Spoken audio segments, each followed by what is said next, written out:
हामीले हाम्रो दैनिक जीवनमा कैयौँचोटि यस्तो खालको वाक्यहरू बोल्छौँ जस्तै कि म कार चलाउनुको शौखिन छु।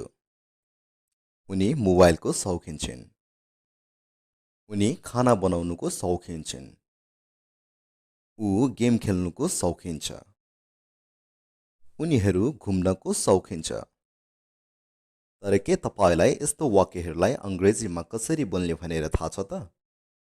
यदि तपाईलाई यस्तो वाक्यहरूलाई अङ्ग्रेजीमा कसरी बोल्ने भन्ने थाहा छ भने ठिकै छ, यदि थाहा छैन भने यो भिडियोलाई अन्तिमसम्म हेर्नुहोला। भिडियोको अन्तिमसम्ममा तपाईले आफै यस्तो खालको वाक्यहरूलाई अङ्ग्रेजी बोल्दा कसरी बोल्ने भनेर सिकिसक्नु भएको हुन्छ। भिडियो एकदमै इन्ट्रेस्टिङ छ र यो भिडियोलाई अन्तिमसम्म हेरिदिनुहोला। Hello and welcome to English Holder YouTube channel. तपाईलाई इङ्ग्लिस होल्डर युट्युब च्यानलमा स्वागत छ। यो हो तपाईको बेसिक टु एडभान्स लेभलको अङ्ग्रेजी सिक्ने ठाउँ। ल भिडियो सुरु गरौँ है त। तपाईले सिक्न गइरहनु भएको सेन्टेन्स स्ट्रक्चर हो subject plus helping verb plus found of plus noun yeah before plus object. यो सेन्टेन्स स्ट्रक्चरको नेपाली मिनिङ हो केही कुराको शौकिन हुनु। जस्तै कि मोबाइलको शौकिन हुनु, गाडी चलाउनुको शौकिन हुनु, गेम खेल्नुको शौकिन हुनु, पैसा कमाउनुको शौकिन हुनु, घुम्न जानुको शौकिन हुनु। ल यो सेन्टेन्स स्ट्रक्चरलाई वाक्यमा प्रयोग गरेर हेरौँ है त। म कार चलाउनुको शौकिन छु। I am fond of driving a car. I am fond of driving a car.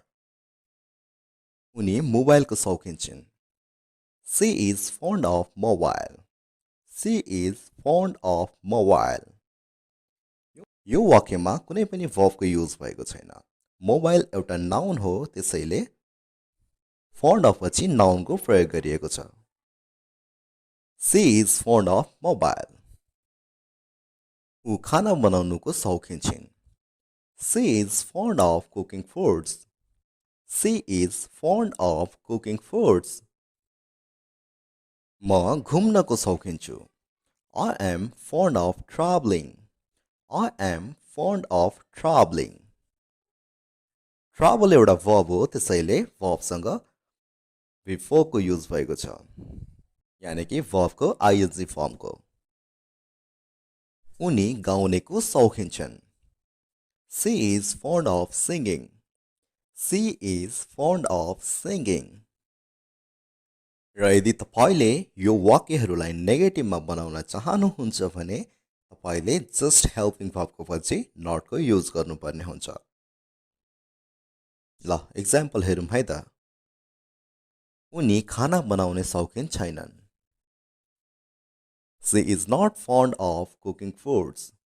She is not fond of cooking foods. उनी नयाँ नयाँ मोबाइलको शौकिन छैनन्। She is not fond of new mobiles. She is not fond of new mobiles. उनी घुम्नको धेरै शौकिन छैनन्। She is not fond of traveling. She is not fond of traveling. उनी पढ्नको शौकिन छैनन्। She is not fond of studying. She is not fond of studying. म game खेल्नुको शौकिन छैन। I am not fond of playing games. I am not fond of playing games. म गाडी चलाउनुको शौकिन छुइन। I am not fond of driving a car. I am not fond of driving a car. र यदि तपाईले यो सेन्टेन्स स्ट्रक्चरलाई प्रयोग गरेर प्रश्नवाचक वाक्यहरू बनाउन चाहनुहुन्छ भने हेल्पिङ वर्बलाई जस्ट सब्जेक्टको अगाडि युज गर्नुपर्ने हुन्छ। एक्जाम्पल हेरौँ है त। के तिमी पढ्नको शौकिन छौ? Are you fond of studying? Are you fond of studying? के तिमी घुम्नेको शौकिन छौ? Are you fond of traveling? Are you fond of traveling? के तिमी मोबाइल चलाउनेको शौकीन थियौ? Were you fond of using mobile? Were you fond of using mobile? के तिमी खाना बनाउनेको शौकीन हौ? Are you fond of cooking foods? Are you fond of cooking foods? के तिमी गेम खेल्नको शौकीन छौ? Are you fond of playing games? Are you fond of playing games? के तिमी किताब पढ्नेको शौकीन छौ? Are you fond of reading books? Are you fond of reading books? अब त तपाईँ आफैले सिकिसक्नुभयो होला कि केही कुराको शौकीन हुनु यस्तो खालको वाक्यहरूलाई आफैले अङ्ग्रेजीमा कसरी भन्ने भनेर। सो गाइज आजको लागि यति नै। यदि भिडियो मन पर्यो र भिडियोबाट केही पनि नयाँ सिक्नु भएको छ भने भिडियोलाई लाइक, कमेन्ट एन्ड सेयर गर्न नभुल्नुहोला। र तपाईलाई अङ्ग्रेजीको कुनै पनि टपिकमा भिडियो चाहियो भने कमेन्ट बक्समा गएर जरुर कमेन्ट गर्नुहोला। म अवश्य पनि तपाईले चाहेको टपिकमा भिडियो बनाउने छु।